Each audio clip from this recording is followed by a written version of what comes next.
Hi guys, எல்லாருக்கும் வணக்கம் guys. நேற்று கண்டிப்பாக எல்லாம் மேட்ச் பார்த்துருப்பீங்க. CSK versus GT. கண்டிப்பாக நீங்கள் ஒரு சிஎஸ்கே ஃபேனாக இருந்தால் கண்ணீர் விட்டுருப்பீங்கன்னு சொல்லலாம். ஏன்னா அந்த அளவுக்கு செம்ம அடி அடிச்சாங்க நேற்று ஜிடி அணி. இது வரைக்கும் சென்னை அணி இந்த மாதிரி ஒரு பேட்டிங்கால் யாருமே அடிக்கலை. நேற்று அந்த மேட்ச் நடந்தது எல்லாம் வருத்தம் அளிக்குது. ஒரு கிரவுண்ட்லேயே ஒரு சிறுவன் கூட இது இருக்கார். அந்த ஃபோட்டோ நீங்கள் பார்த்துட்டு இருப்பீங்க. அதனால் நிறைய நம்ம சிஎஸ்கேக்கு நேற்று ஒரு சவாலான போட்டி இருந்துச்சு. இதை தொடர்ந்து நேற்று நம்ம சாய் சுதர்ஷன் அவரோட பேட்டிங் பற்றி போஸ்ட் மேட்ச் ப்ரெசன்டேஷனில் பேசியிருக்காரு. என்ன பேசியிருக்காரு, எது பேசியிருக்காரு, தோனி பற்றி முக்கியமாக ஒரு கருத்தை சொல்லியிருக்காரு. அது என்ன எதுன்னு வீடியோ டீட்டெயில்டாக பார்க்கலாம். அதுக்கு முன்னே நீங்கள் நம்ம சேனலுக்கு புதுசாக வந்திருந்தீங்கன்னா சப்ஸ்கிரைப் மட்டும் பண்ணிவிட்டு வீடியோக்குள்ளே போகலாம். அவர் என்ன சொல்லியிருக்காருன்னா, இந்த மேட்ச் எங்களுக்கு ரொம்ப முக்கியமான மேட்ச்சு, நாங்களும் பிளே ஆஃப் ரேஸில் இருக்கோம், மறந்துடாதீங்க. அதனால் நாங்களும் ஒரு அவுட் சைட் சான்ஸ் எங்களுக்கு இருக்குது. நல்ல ரன் ரேட்டோடு நாங்கள் வெற்றி பெற்றால் எங்களுக்கு ஒரு வாய்ப்பு இருக்குது. ஆனால் எங்களோட நோக்கம் ஃபுல்லாக நேற்று போட்டி குறித்து தான் இருந்துச்சு. நாங்கள் கண்டிப்பாக அந்த மேட்ச் வின் பண்ணி ஆகணும். ஏன்னா லாஸ்ட்டு ஒரு 3 மேட்சை நாங்கள் தோற்றுட்டு வந்துட்டுருக்கோம். இந்த போட்டியை நாங்கள் கண்டிப்பாக வின் பண்ணணும்னு நினச்சோம். அதுவும் எங்கள் சொந்த கிரவுண்ட் குஜராத்தில் ஆடுறது எங்களுக்கு ரொம்ப மகிழ்ச்சியாக இருந்துச்சு. நாங்கள் வெற்றி பெற்றது ரொம்ப மகிழ்ச்சி. அது இல்லாமல் இந்த ஐபிஎல் முதல் 100 எனக்கு ரொம்ப மகிழ்ச்சி அளிக்குது. கண்டிப்பாக நான் எங்களோட கோச் ஆஷிஷ் நேராக தான் அந்த கிரெடிட் கொடுப்பேன். நல்லா அவர் எனக்கு கைட் பண்ணார். அவரோட நிறைய எக்ஸ்பீரியன்ஸ் எனக்கு உதவுச்சு. அது மட்டும் இல்லாமல் நம்ம ஜிம்மில் நிறைய ஒர்க் அவுட் பண்ணேன். என்னோடய ஃபிட்னஸுக்கு முக்கிய காரணம் அதுதான்.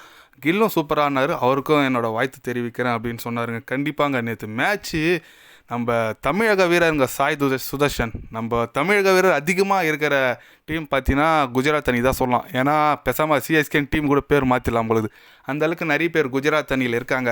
நல்லா நேற்று சூப்பரான சாய் சுதர்ஷன் ஒவ்வொரு அடி இடிமே இருந்துச்சு.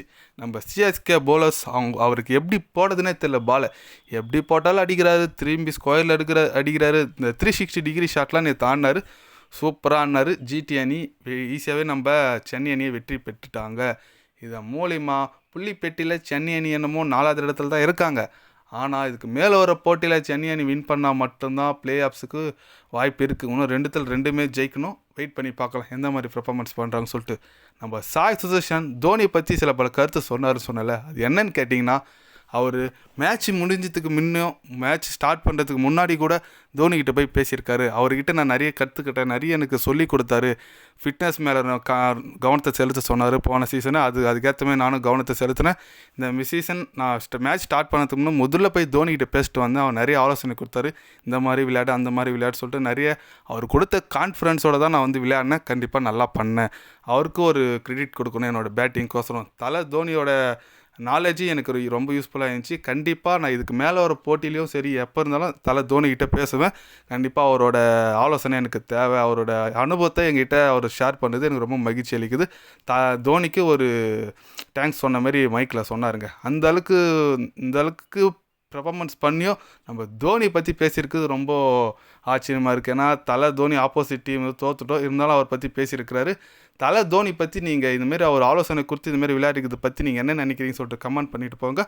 சென்னை அணி இதுக்கு மேலே ஒரு 2 போட்டியில் ஜெயிக்குமா ஜெயிக்காதா என்ன நினைக்கிறீங்கன்னு சொல்லிட்டு கமெண்ட் பண்ணிட்டு போங்க. இது போன்ற ஸ்போர்ட்ஸ் நியூஸை தெரிஞ்சுக்கணுன்னா சேனலை சப்ஸ்கிரைப் லைக் ஒன்று பண்ணிக்கோங்க. கண்டிப்பாக கிரிக்கெட் பற்றி முக்கியமாக ஐபிஎல் பற்றி day by day channel update வரும். மறக்காமல் சப்ஸ்கிரைப் மட்டும் கொஞ்சம் பண்ணி வச்சுக்கோங்க. நன்றி, வணக்கம்.